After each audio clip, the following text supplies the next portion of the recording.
Nagmistulang ghost town ang ilang bahagi ng Tacloban City matapos magsilika sa mga residente dahil sa banta ng bagyo.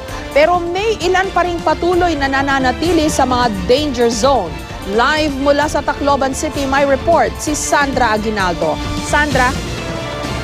Jessica, narito pa rin ako sa Redemptorist Church dito sa Tacloban City. At dito may 1,000 na evacuees ang nagpapahinga. Karamihan sa kanila nagpapahinga na ngayon. At ngayong gabi rin, ako ay naglibot sa downtown Tacloban. At ang dati ay maingay, matraffic, puno ng buhay na downtown ng Tacloban City. Ngayon ay napakatahimik na at halos walang tao dahil sarado na mga establishments at marami na rin ang mga kababayan natin na nagsilikas na. Mangilan-ngilan na lamang po ng mga police officers yung nakita ko nagpapatrolya kanina. At buong maghapon din, Jessica, nasaksihan ko kung gaano katindi pinaghandaan ng mga Taclobanon ang Bagyong Ruby.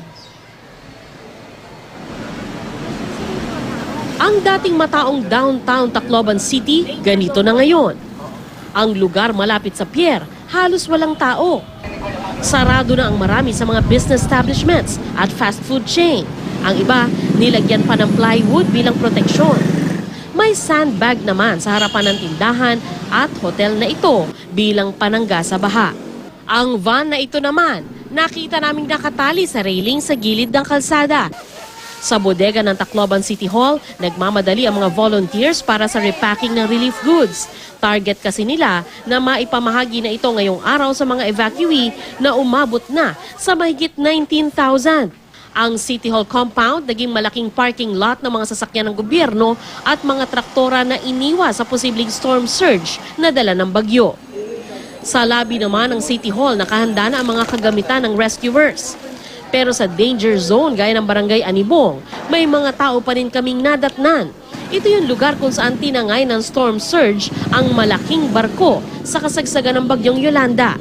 Pero paliwanag ng ilang residente, dumalaw lang sila dito para i-check ang mga bahay nila. Lahat na kami dito nag-evacuate kasi natatakot na nga eh.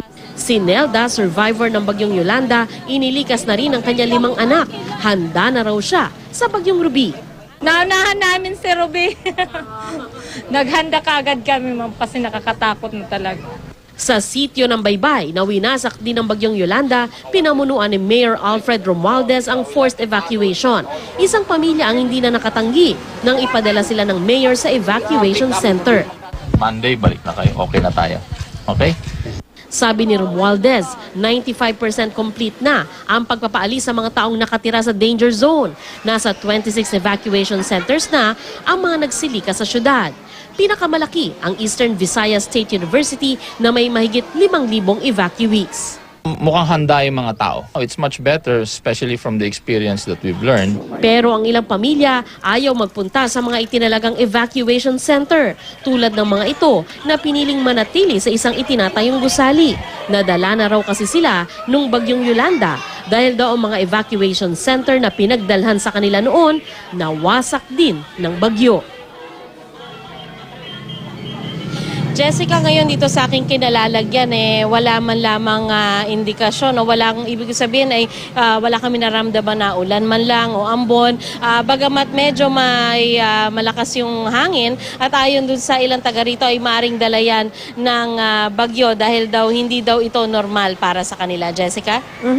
Sandra, kung hindi ako nagkakamali, nasa katabing halos ng dagat yung simbahan na yan. At dyan yung katapat niyan yung ospital na washed out din noong Yolanda. So, bagamat solid yung structure na yan ng simbahan, talaga bang garantiya, may garantisado talaga na ligtas yung lugar na yan? Kasi alam mo naman ang lesson learned from Yolanda, yung ibang evacuation center hindi pala ligtas. Sandra?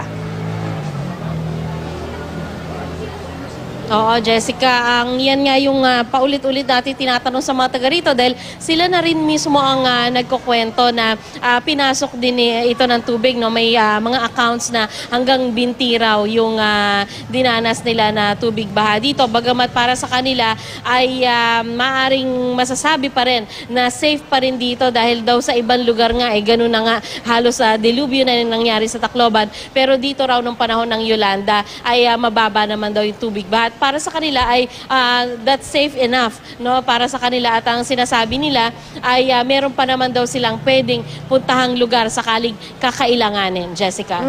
Yung mga bumabalik dun sa kanilang mga bahay kahit nandun na yun sa mga dineclare na no-build zones kasi delikado na.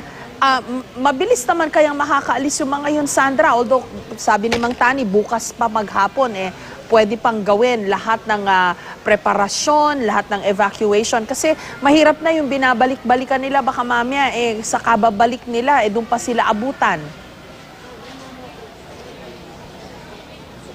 Oo nga, Jessica, no? Kasi nga kanina, ang kinukwento sa atin ng mga residente, check nila yung bahay nila, may mga naiwan pa raw silang gamit doon. At isa sa mga dinadahilan din nila, masikip daw at mainit sa evacuation centers, kaya habang pwede pa ay bumabalik-balik sila doon sa community nila. Pero ngayong gabi, iyan din ang rason kaya nakadeploy, no, ang mga sundalo at pulis dahil daw ang bili ni Mayor Romualdez ay kailangan tiyakin din na walang babalik sa danger zone, Jessica. Isa pang evacuation site dyan, yung Astrodome. Ang daming nailigtas doon. Kaya lang, pag tinignan mo, katabing-katabi rin yun ng dagat bagamat mataas nga lang siyang istruktura. Tama ka, Jessica. At nung dumalaw ako kanina, no, may mangilan-ngilan din na pamilya doon. Pero nabanggit din sa atin, no, ng local government na as much as possible ay gumagawa sila ng paraan para yung mga evacuation centers, Jessica, na alam nila na nakaranas din naman ng pagbaha at nalagay din sa peligro ang buhay ng mga nag-evacuate doon. As much as possible, ayaw na nilang paggamit. So kanina, nung pumunta ako sa meeting nila, merong at least 6 na evacuation centers na minarkahan nila, nilagyan nila ng X. Dahil daw yung mga nagsilikas doon kailangan ng ilipat sa ibang evacuation centers dahil nga natandaan nila nung Yolanda, hindi maganda yung nangyari doon, Jessica.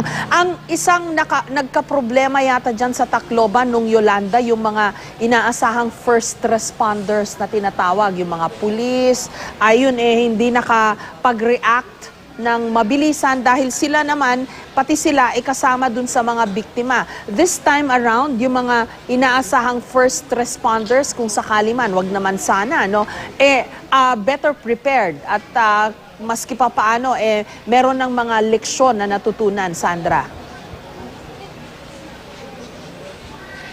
Oo, makikita nga sa mga preparasyon nila na talagang ang kumbaga benchmark nila ay yung Yolanda, no. Halimbawa yung pulis at sundalo nakakalat na sila ngayon, pero hindi naman para malagay din sa peligro yung buhay nila dahil daw meron din silang designated areas, no, na dapat puntahan kung talagang delikado na yung sitwasyon. Pero ang sinasabi nila, ang naging problema nila nung panahong Yolanda ay hindi na nakapenetrate yung mga pulis at sundalo na gustong tumulong dahil nga hindi na sila nakapwesto. In fact, yung iba raw doon ay nasa kampo nila. At ngayon, ang ginawa nila ay nilagay nila, medyo kinalat nila yung position ng military at police nang sa ganon mabilis silang makaresponde, Jessica. Maraming salamat sa iyo at ingat kayo dyan sa Tacloban City, Sandra Aguinaldo.